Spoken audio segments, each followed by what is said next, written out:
Ladies and gentlemen, welcome back to Driven Wild. Today we are talking about whether or not it's worth it to post on YouTube every single day. In a recent live stream, I ended up talking about this very specifically. And I know that a lot of new content creators are wondering what their upload schedule should be. And for me, it was a great way to get to 1,000 in 6 months. So with that said, I want to talk about whether or not it's worth it to upload on YouTube every single day. And we're going to be working with past me from the live stream to end up accomplishing this. So with that said, let's go over some disclaimers. The content of this video does not contain, is never intended to be legal, business, financial, tax, or health advice of any kind. This video is for entertainment purposes only, and it is advised that you conduct your own research and consult with qualified professionals before you apply anything you find online. Now, with that said, let's get started. Currently, my upload schedule is a little challenging, but it was working for me as a whole. What was my upload schedule? Every morning at 8 a.m., I had a poll that posted, usually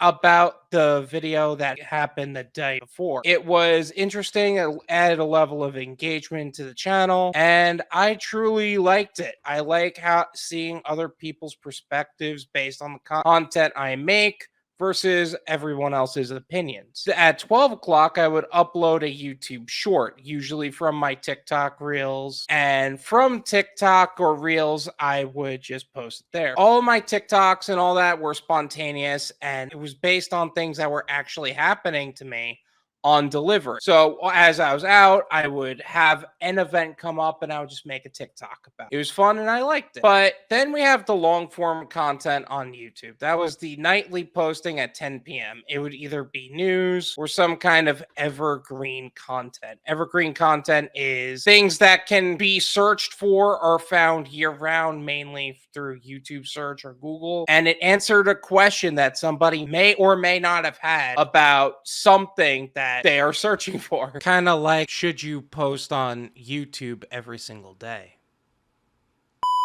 A lot of it was DoorDash. That was mainly the DoorDash masterclass. If you had a question about promos, scheduling, all of that, I had something there. One of my better videos was DoorDash and tobacco delivery, and that's still getting views to this day. And while I did like this, there were pros and cons to this method. First of all, the pros, they were great for growth on YouTube. Absolutely phenomenal. I don't think I would have been able to get to 1,000 in 6 months if it wasn't for the fact that I was posting every single day. Now, that being said, because I was posting every single day, it was great for growth on YouTube. It had a consistent schedule, which everyone can adapt to. I think it's safe to say that if you're expecting a video at 10 p.m., you can watch the video either at 10 or the morning after. It was a very consistent schedule, which everyone can adapt to. Everyone knows what to expect. If you know there's a video that's going to come at 10 p.m.,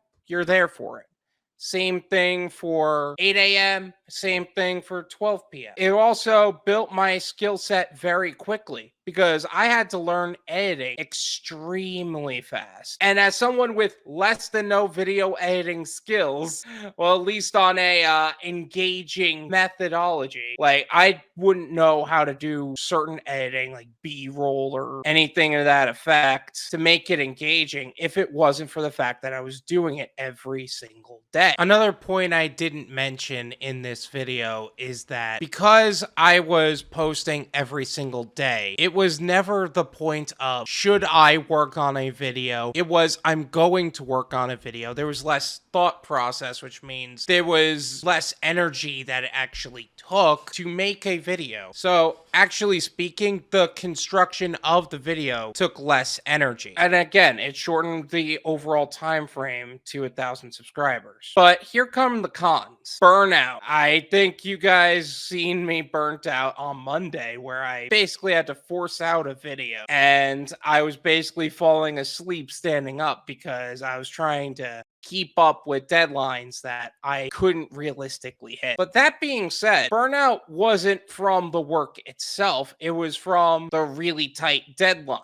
months, I was stressed out trying to push every single video out as quickly as possible. And there were emotional battles that came with it. When I got 1+ subscriber, I felt it. When I had -1 subscriber, I felt it. And the amount of excuse videos that I made is just unreasonable and quite honestly unforgivable. There was no time for self-care or learn. So if I wanted to learn a new skill set, I had to basically combat the fact that I needed to edit and push out a video and kind of force that down before I could even consider getting an actual video done. Like if I wanted to learn a new skill set, I would basically have to lose sleep over it. It's not a great long-term strategy, but it's a great growth strategy. That being said, growth outside of YouTube is going to be limited because you're so busy trying to build up your YouTube channel. You can't really think about Instagram, Twitter, any of these other platforms that you may or may not have want to potentially grow in. Which, by the way, if you're not following me on TikTok, Instagram, or Twitter, they're all in the description. Feel free to check it out. I post there rather spontaneously, as the video says, but it's a good way for you to keep up with everything that's going on with me, then the channel, and pretty much everything that I'm doing. And if you wanted to try something new, forget about it. You don't have the time. And it makes accepting invites harder. Recently, I've been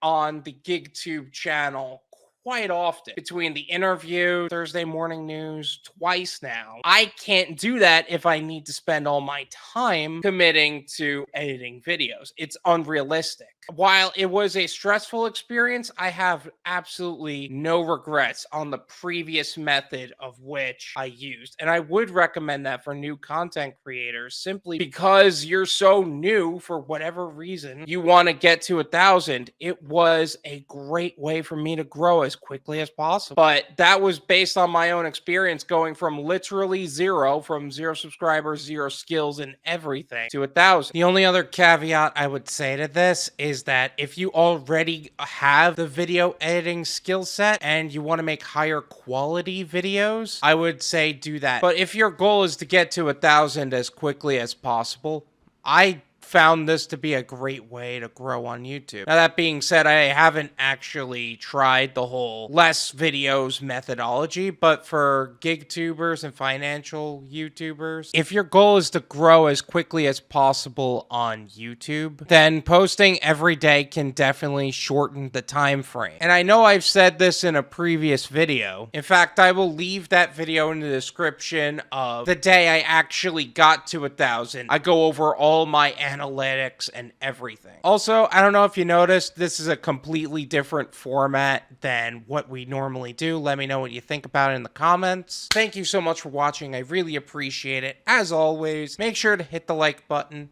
subscribe if you're new, and I'll see you guys next time. Peace!